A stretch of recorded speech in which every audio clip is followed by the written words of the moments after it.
Hi everyone, welcome back. Thank you so much for tuning in today. I want to warn you that you may just watch the most shocking and honestly frightening video that you've seen in a long time. Jared Bernstein is the chair of the Council of Economic Advisors to the President of the United States.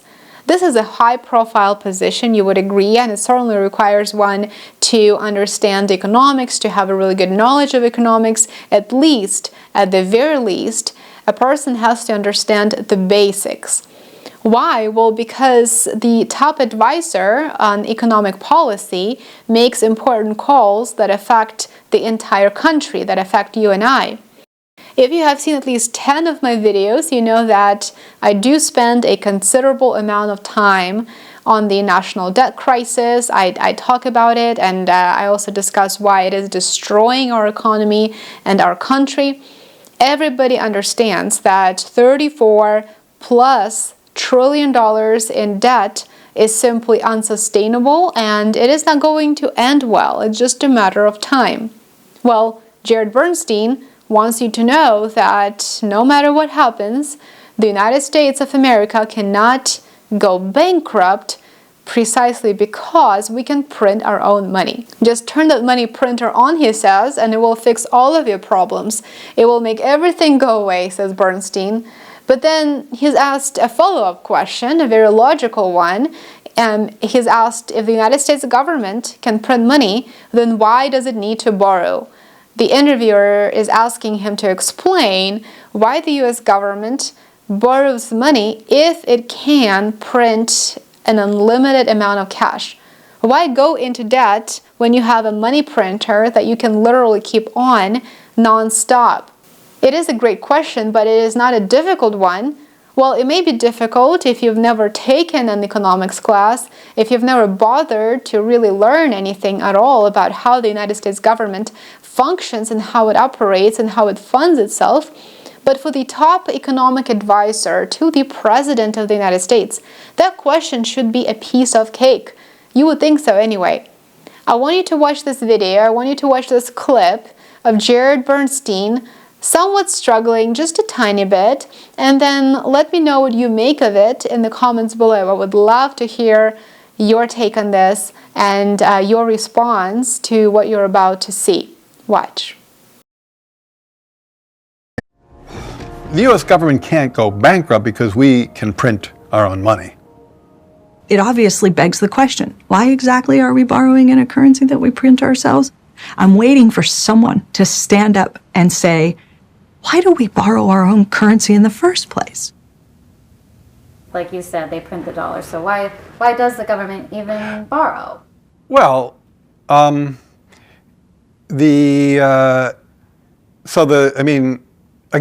some of this stuff gets, some of the language that some of the language and concepts are just confusing. I mean, the government definitely prints money, and it definitely lends that money, which is why the government definitely prints money, and then it lends that money by selling bonds. Is that what they do? They sell bonds. Yeah, they sell bonds, right? Because they sell bonds and people buy the bonds and lend them the money. Yeah, so a lot of times, at least to my ear with MMT, the language and the concepts can be kind of unnecessarily confusing, but there is no question that the government prints money and then it uses that money to,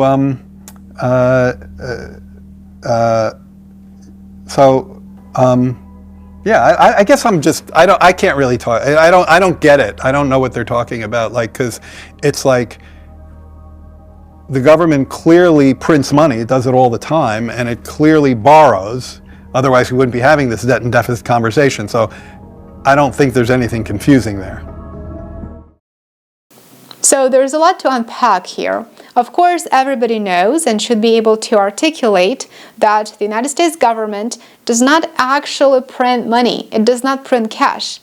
When the supply of cash increases, so does inflation.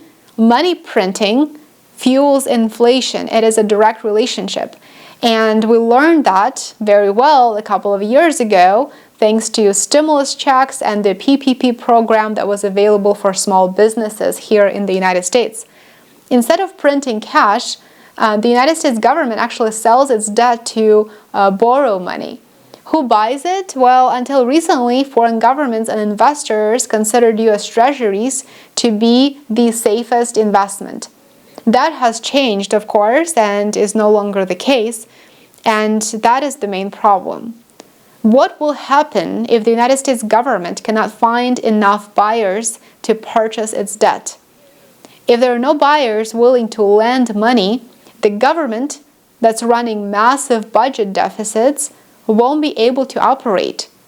Just like you and I, we cannot live if we spend more than what we make every single month. It doesn't work that way. Eventually, we'll go bankrupt. So the United States government desperately needs buyers for its debt, and that is why it's willing to pay higher interest to make its offer more appealing to doubting investors. High interest means higher government spending. It is a vicious cycle, as you can see. The Federal Reserve, on the other hand, can print money out of thin air to buy U.S. government debt. Of course, this process is far more nuanced than I just described, and I may go into more details in my future videos. But the question that I have after watching Jared Bernstein respond is, so why was it so difficult for him to answer a seemingly easy question? Was it difficult for him? Maybe it wasn't difficult at all. Maybe answering the question would have revealed that the entire system is just a massive scam. Is that it? Is that why he didn't answer? Let me know what you think in the comments below. I would love to hear your thoughts as always. Please like, subscribe, and share. Make sure that you follow me on Substack, Telegram, and other platforms linked in the description below. I would love to see you there as well. Thanks for watching. Thank you for your support, and I will see you back here tomorrow. Bye for now.